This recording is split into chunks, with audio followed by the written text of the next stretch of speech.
My name's Amata, and in this Red Gaming Tech video, I'm here to talk a little bit about Respawn, who are of course most famous for Titanfall, and of course Titanfall 2.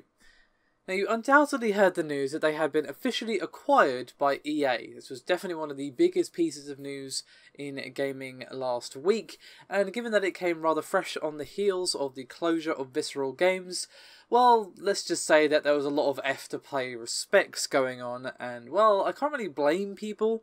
You know, Visceral is far, far from the first company that EA has run into the ground and then closed after acquiring them.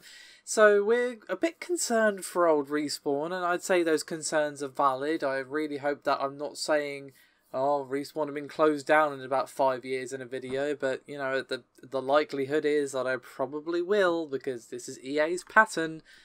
So, yeah, fans are concerned, and one of the concerns, other than, you know, hey, you're probably going to be closed down when EA's rinsed microtransactions from whatever game you've put out next, is that the company, that being EA, often deprives studios of their creative freedom. However, the Respawn CEO, Zampella, was like, no, honest guys, it's fine, you know, as sweat trickles down his forehead and slightly concerned music plays in the background.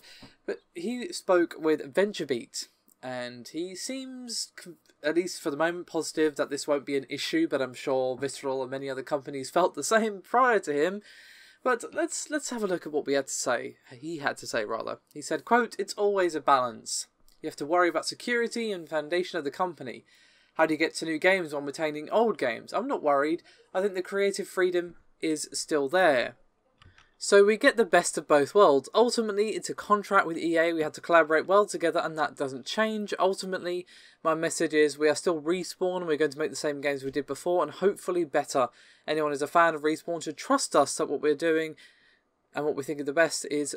So what we think is the best for the future of Respawn and our games. We intend to deliver our fans everything and more than what we did in the past. And Patrick Soderlund was, of course, keen to be like, no, guys, honest. We're not going to take away the creative freedom.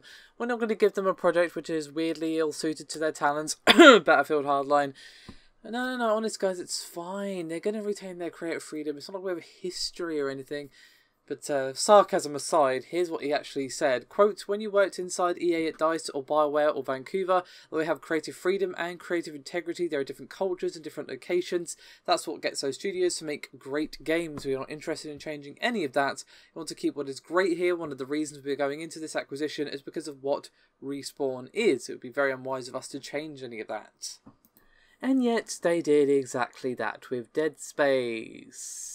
Just saying, these words are sounding a bit hollow there, old Patrick.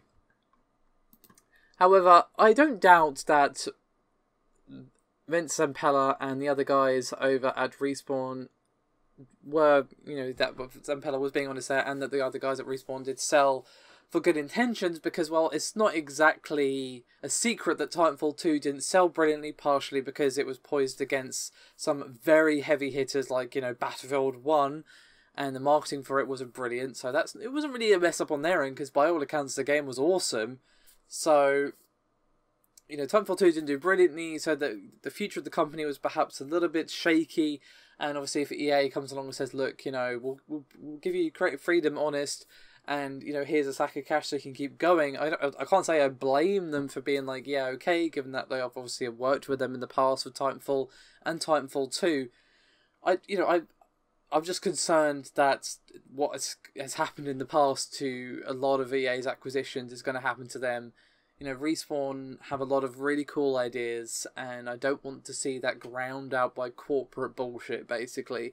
Now, I would love to be wrong. I would love for Respawn to carry on making great games, for them to actually get better from here, for them to be, you know, the best company they can be, and for them not to be swamped down by microtransactions and loot boxes and corporate EA nonsense. But let's be realistic. This is the same company that, you know, has released Star Wars Battlefront 2 with the pay-to-win nonsense that it has. This is the same company that has put loot boxes that arguably ruin the game utterly and completely in Need for Speed Payback. So, you know, I'm sure the guys at Respawn had good intentions and that they had the future of the company in mind when they sold to EA, but EA definitely had cha-ching in their mind when they sold it, and I just really hope I'm not saying a headline that they've been closed down in 5 years, but yeah, I'm not particularly hopeful. You know, I'd love to be wrong. I would love to be wrong in this instance. Trust me, I do not want this to happen to Respawn or any company, really. But, you know, when there's a pattern emerging, you can't help but follow it. So, you know, fingers crossed for Respawn, guys, you know. Otherwise, get your Fs ready, because I think we're going to need them. Thanks for watching. I'll see you next time.